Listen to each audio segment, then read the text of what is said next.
नमस्कार, मैं हूं आपके साथ इशिका जैन। स्पोर्ट्स की जब भी बात आती है तो देखा जाता है कि स्पोर्ट्स में जो व्यक्ति जाना चाहता है या जो भी बच्चा जाना चाहता है, सबसे पहला तो उसे शारीरिक रूप से मजबूत होना आवश्यक है और दूसरा उसका मानसिक रूप से सक्षम होना भी आवश्यक होता है। अक्सर ये भी देखा जाता है कि जिन बच्चों के फाइनेंशियल बैकग्राउंड मजबूत होते हैं, अक्सर वही इस खेल जगत में अपना नाम बना पाते हैं। लेकिन आज हम आपको देश की एक ऐसी बेटी की कहानी बताने जा रहे हैं जो पारिवारिक रूप से भी गरीब है, जिसके पास ना पैसा है, ना खरीदने के लिए जूते खरीदने के लिए ना पैसा है, ना ही वो शारीरिक रूप से मजबूत है और ना ही मानसिक रूप से सक्षम है। लेकिन बावजूद इसके अपनी सभी कमजोरियों को अपनी ताकत बनाकर और अपने जज्बे के दम से इसने जो कर दिखाया, उसे सुनकर आप सभी हैरान रह जाएंगे। कहानी है राजस्थान के सीकर की बेटी रजनी की, जो कि घुमंतू परिवार की बावरिया जाति से ताल्लुकात रखती है। रजनी के घर वाले बेहद गरीब हैं। माता और पिता दोनों मजदूरी कर अपना जीवन यापन करते हैं।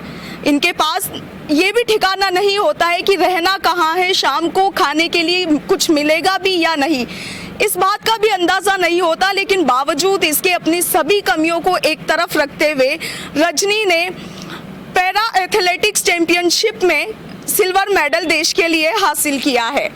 ये जो रजनी की हम बात कर रहे हैं, वो शुरुआती दौर में जब उसका जन्म हुआ तो धीरे धीरे बड़ी होती गई।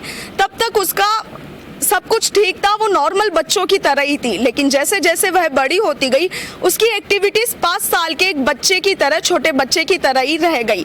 इसके बाद परिवार की हालात इतने खराब कि वह उसका इलाज भी नहीं करवा पाए। रजनी को स्कूल में डाला गया, लेकिन रजनी को पढ़ाई से ज्यादा स्पोर्ट्स में रुचि थी।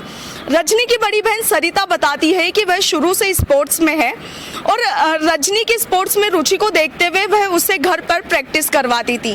पैसों के अभाव में रजनी बिना जूतों के नंगे पैर ही सड़कों पर, बीहड़ जमीन पर और पहाड़ी क्षेत्रों में दौड़ती थी और वह लगातार 5वीं क्लास से अपनी प्रैक्टिस करती आ रही है। रजनी अभी 14 साल की हो चुकी है और रजनी ने अपनी प्रैक्टिस के दम पर, अपने जज्बे के दम पर हाल ही में हुए उड़ीसा में नेशनल पैरा एथलेटिक्स चैंपियनशिप में सिल्वर मेडल हासिल किया है। जी हाँ, ये है रजनी, जो कि राजस्थान के सीकर से ताल्लुक रखती है। रजनी की बड़ी बहन सरिता बताती है कि रजनी को शुरू से स्पोर्ट्स में रुचि रही है, इसी वजह से वह उसे अपनी कॉलेज की पढ़ाई के बाद उसे प्रैक्टिस करवाती थी। साथ ही सरिता के जो मेंटर हैं महेश नेहर, वो भी उसे प्रैक्टिस करवाते थे। चैंपियनशिप को शुरू होने में जब मात्र 1 महीना बचा था, तब वह रजनी को अपने साथ सीकर से जयपुर ले आए और यहाँ पर उसकी प्रैक्टिस शुरू करवाई। इसके बाद में मात्र 1 महीने बाद इनकी चैंपियनशिप होनी थी, जो कि अभी हुई और रजनी ने 1500 मीटर की दौड़ मात्र 6 मिनट 5 सेकंड में पूरी कर ली और चंद सेकंड्स के अंतराल के कारण ही वह सेकंड नंबर पर रही, वरना वह गोल्ड मेडल के बेहद करीब थी। खैर, सिल्वर मेडल जीतना भी अपने आप में एक बहुत बड़ी कामयाबी है, बहुत बड़ी जीत है, जो कि रजनी ने कर दिखाया।